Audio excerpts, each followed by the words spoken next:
ध्रुवसाम्नी का चरित्र चित्रण। ध्रुवसाम्नी प्रस्तुत नाटक का सबसे प्रमुख तथा केंद्रीय पात्र है। संपूर्ण नाटक की कथा ध्रुवसाम्नी के इर्द गिर्द घूमती है। वह चंद्रगुप्त की वाग्दत्ता पत्नी है, लेकिन रामगुप्त शिखर स्वामी के षड्यंत्र से न केवल ध्रुवसाम्नी से जबरन विवाह कर लेता है, बल्कि राज्य भी हड़प लेता है। सकराज नाटक का खल पात्र है, वह भी ध्रुवसाम्नी पर मुग्ध हो जाता है और संधि प्रस्ताव के रूप में रामगुप्त से ध्रुवसाम्नी की मांग करता है। कायर रामगुप्त ध्रुवसाम्नी को उसे सौंपने के लिए तैयार हो जाता है। नाटक के अंत में चंद्रगुप्त न केवल सकराज का वध करके ध्रुवसाम्नी के सम्मान की रक्षा करता है, बल्कि रामगुप्त से उसे मुक्ति भी दिलाता है। नाटक के अंत में ध्रुवसाम्नी चंद्रगुप्त को अपने पति रूप में पाने में सफल हो जाती है। इस प्रकार हम देखते हैं कि ध्रुवसाम्नी एक ऐसा पात्र है जो नाटक में आद्यांत गतिशील रहती है। ध्रुवसाम्नी की चारित्रिक विशेषताओं का वर्णन इस प्रकार से किया जा सकता है। नाटक की नायिका ध्रुवसाम्नी प्रस्तुत नाटक की नायिका है।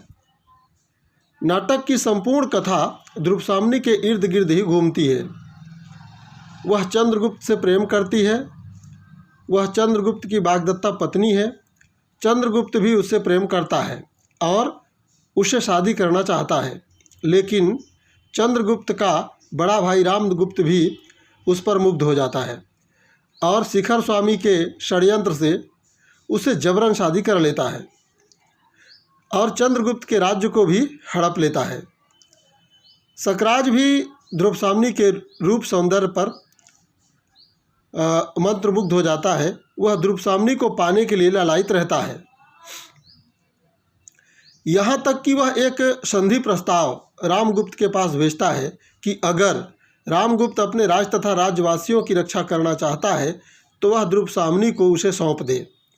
अंत में ध्रुवसाम्नी के गौरव की रक्षा करने के लिए चंद्रगुप्त अपनी मर्यादा का उल्लंघन का अपने बड़े भाई के विरुद्ध विद्रोह कर बैठता है और न केवल सकराज का वध करता है, बल्कि उसे रामगुप्त के चंगुल से भी मुक्त करवाता है। इस प्रकार हम देखते हैं कि नाटक में कथा को गति प्रदान करने में ध्रुवसाम्नी की सर्वाधिक महत्वपूर्ण भूमिका है। वह नाटक के नायक चंद्रगुप्त को उसकी वीरता, पराक्रम, शौर्य और कर्तव्य की याद दिलाती है। वहीं दूसरी ओर नाटक के खल पात्र रामगुप्त और सकराज के कार्य व्यापारों को निर्देशित करने में भी उसकी महती भूमिका है। एक सच्ची प्रेमिका होने के साथ साथ सदियों से नारी के प्रति हो रहे अत्याचारों का विरोध कर वह नाटक के एक अन्य उद्देश्य नारी स्वतंत्रता व उसके अधिकार को उजागर करती है। अद्वितीय सुंदरी ध्रुवसाम्नी अप्रतिम सौंदर्य की मूर्ति है। उसकी सुंदरता के कारण ही चंद्रगुप्त उसे अपना दिल दे बैठता है। उसके रूप सौंदर्य के कारण ही रामगुप्त उसे बलपूर्वक अपनी पत्नी बनाता है। सकराज भी उसकी सुंदरता पर मुग्ध है और रामगुप्त के पास संधि प्रस्ताव भेजता है कि अगर ध्रुवसाम्नी उसे भेंट में दे दी जाए तो वह युद्ध की समाप्ति की घोषणा कर देगा। परंपरागत अबला नारी नाटक के आरंभ में ध्रुवसाम्नी एक परंपरागत अबला नारी प्रतीत होती है।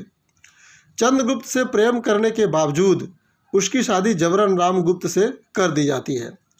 बिना कोई विरोध किए वह अपने आप को नई परिस्थितियों के अनुसार ढालने की कोशिश करने लगती है, लेकिन दिल से कभी भी रामगुप्त को पति रूप में स्वीकार नहीं कर पाती।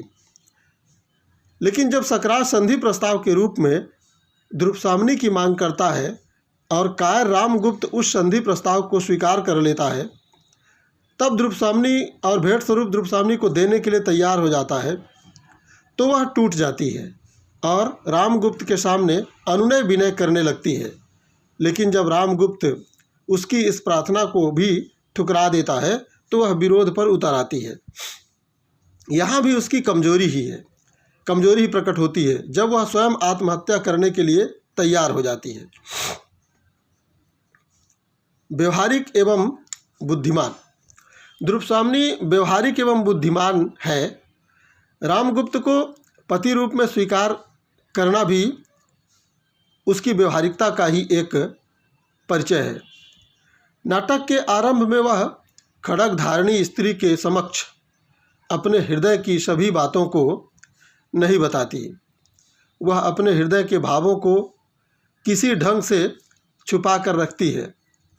सकराज के शिविर में भी वह बुद्धिमत्ता से काम लेती है और सकराज का वध करने में भी चंद्रगुप्त का साथ देती है। सामंत कुमारों तथा प्रजा को अपने पक्ष में करना भी उसकी बुद्धिमत्ता का परिचायक है। धर्मगुरु भी उसके तर्कों को सुनकर उसे रामगुप्त से संबंध विच्छेद करने और चंद्रगुप्त से पुनर्विवाह करने की आज्ञा प्रदान कर देते हैं। दुविधाग्रस्त नारी है वो। संपूर्ण नाटक में द्रुपसाम्नी का चरित्र दुविधाग्रस्त नजर आता है। वह प्रेम चंद्रगुप्त से करती है, लेकिन उसे शादी रामगुप्त से करनी पड़ती है। उसका मन विरोध करना चाहता है, लेकिन नहीं कर पाता। वह रामगुप्त की कायरता और निर्बलता और दूषित मानसिकता का विरोध करना चाहती है, लेकिन नहीं कर पाती। वह चीख चीख कर चंद्रगुप्त के प्रति अपने प्रेम को उजागर करना चाहती है, लेकिन नहीं कर पाती। नाटक के अंत में आते आते उसकी यह दुविधा दूर हो जाती है। वह खुद खुलकर रामगुप्त का विरोध भी करती है और चंद्रगुप्त से अपने प्रेम की स्वीकारोक्ति भी। नारी सुलभ गुणों से युक्त। द्रुपसाम्नी नारी सुलभ गुणों से युक्त है।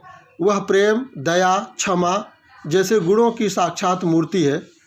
चंद्रगुप्त से प्रेम करना और चाह कर भी उसे भुला न पाना जहाँ उसके प्रेम का परिचायक है, वहीं रामगुप्त के साथ जबरन बंधी रहना भी उसके नारी सुलभ मजबूरी को ही प्रकट करता है। नाटक में कई स्थान पर उसका यह प्रेम जाने अनजाने छलक भी उठता है। जब चंद्रगुप्त उसे बचाने के लिए शक शिविर में जाने की बात करता है तो वह अपने आप को नहीं रोक पाती है और सबके सामने उसे आलिंगन कर लेती है और कहती है, नहीं, मैं तुमको नहीं जाने दूंगी। एक नारी होने के नाते द्रुपसाम्नी क्षमा और दया की भी मूर्ति है। वह कोमा और मिहिर देव को सकराज का शव ले जाने की सहर्ष आज्ञा प्रदान कर देती है। आत्मगौरव की भावना से ओतप्रोत। द्रुपसाम्नी आत्मगौरव की भावना से ओतप्रोत है। जबरन रामगुप्त से विवाह होने के कारण वह उसे पति रूप में मन से कभी स्वीकार नहीं करती। उसकी आत्मा उसे कभी इसकी स्वीकारोक्ति नहीं देती। अपने आत्मगौरव की रक्षा के लिए वह तब रामगुप्त के आगे अनुनय विनय करने लगती है जब रामगुप्त उसे सकराज के पास भेजने की बात को स्वीकार कर लेता है, लेकिन वहाँ से भी निराशा हाथ लगने पर वह आत्महत्या करने के लिए उद्यत हो जाती है। अन्याय और अत्याचार का सामना करने वाली। यद्यपि नाटक में कई स्थान पर ऐसा प्रतीत होता है कि जैसे द्रुपसाम्नी महज एक अबला नारी है जो अपने ऊपर हो रहे हर प्रकार के अत्याचार को सहन करने के लिए विवश है, तथापि नाटक में ऐसे कई दृश्य आते हैं जब वह अन्याय और अत्याचार के विरुद्ध मुखर हो जाती है। सकराज का संधि प्रस्ताव स्वीकार करने पर वह रामगुप्त को निर्मम व कायर कहकर उसकी भर्त्सना करती है।